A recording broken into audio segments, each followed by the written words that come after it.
Hi, Andony with OSU Extension Service. That's Oregon State University Extension, not to be mistaken with Oklahoma State University Extension or Ohio State University Extension. And I know many of you who are joining us today are from Extension, the Extension world. This is really an introduction for those of you who see an Extension person at a meeting and don't quite understand how they're interconnected within a state framework, how they're connected federally, and how you might work together with them, especially when thinking about something like a native bee monitoring network.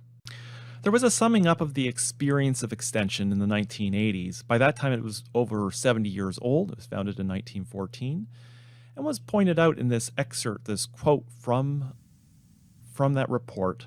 The Extension Service really serves as a catalyst for individuals and groups to bring them into action. And I think when we're thinking about a national bee monitoring network, this function of being a catalyst and bringing people into action around monitoring seems to be a prime concern of ours.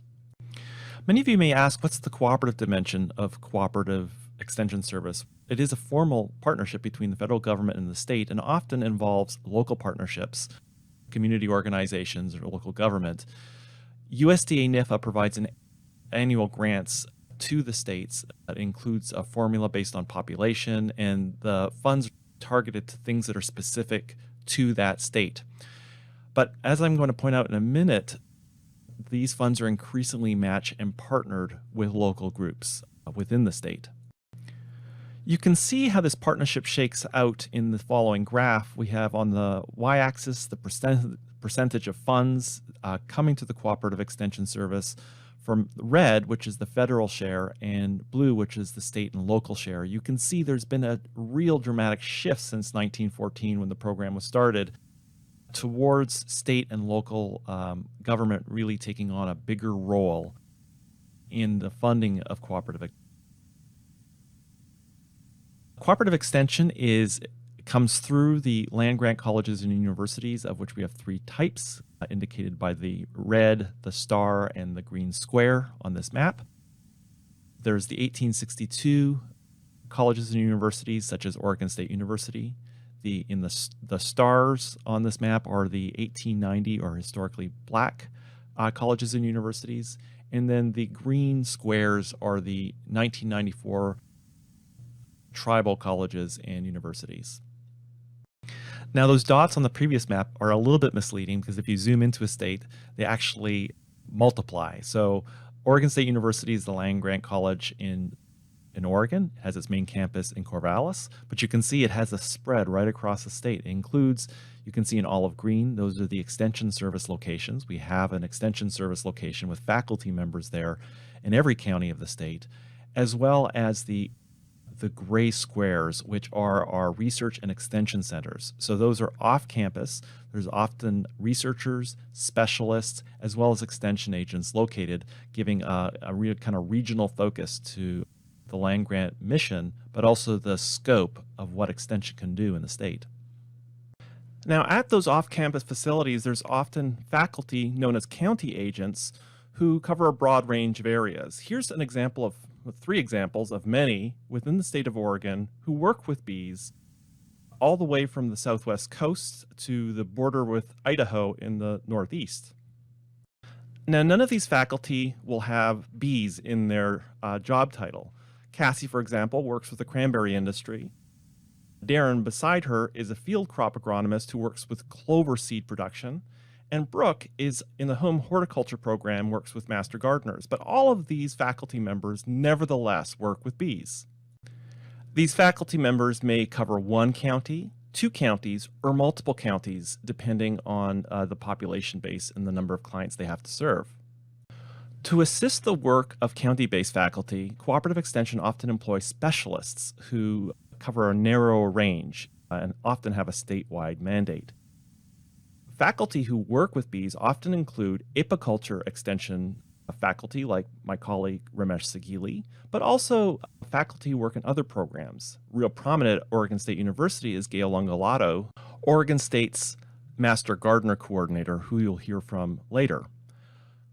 In addition, there's a new breed of extension specialists popping up, such as myself, pollinator health extension specialists, who don't deal primarily with apiculture, but things such as pollinator habitat, reducing pesticide exposure, and native bee biodiversity.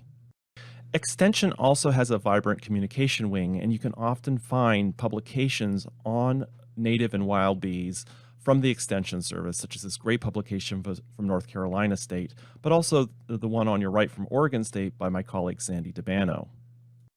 There's also this wonderful network nationwide, Ask an Expert, where members of the public can pose questions through an easily accessible extension portal, and then it gets routed to a specialist or a county-based faculty member, or sometimes even a volunteer with expertise in that area. Here you can see an example of the questions that have been shunted to me through Ask an Expert in the state of Oregon.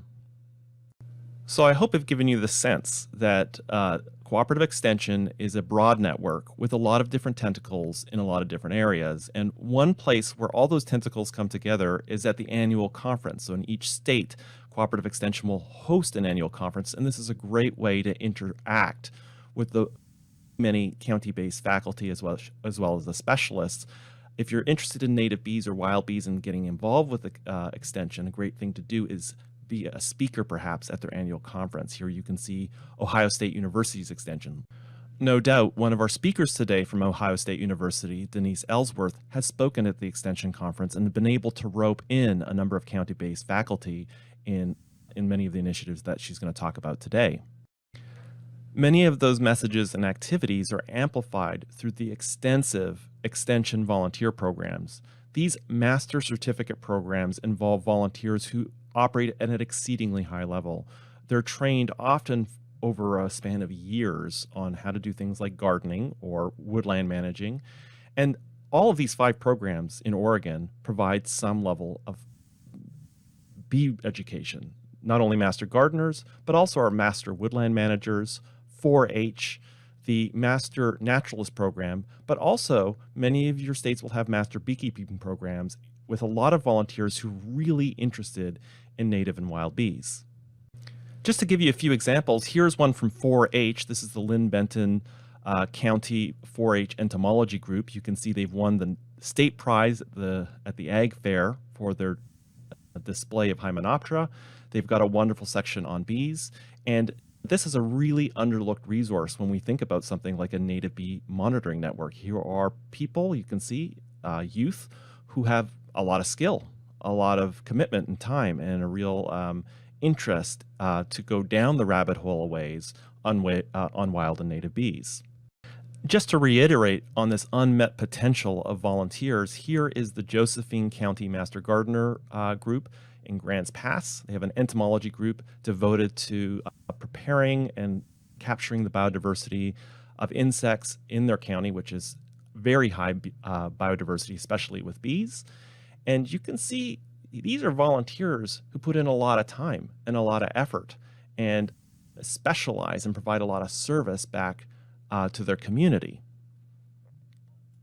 Similarly with the Oregon Master Beekeeping Program, here you can see volunteer Steve Gomes, and he's prepared this wonderful bumblebee nest display that has been seen by thousands of Oregonians at farmers markets, at the state fair, at various outreach events. Of course, the awareness of the potential of these volunteers is what led us in Oregon to form the Master Melathopoulos program, a program that's connected to the Oregon Bee Atlas, which you can hear all about in an earlier RCN event. But these volunteers have a lot of skill and a lot of time and a lot of capacity to absorb material and should not be overlooked when it comes to native bee monitoring.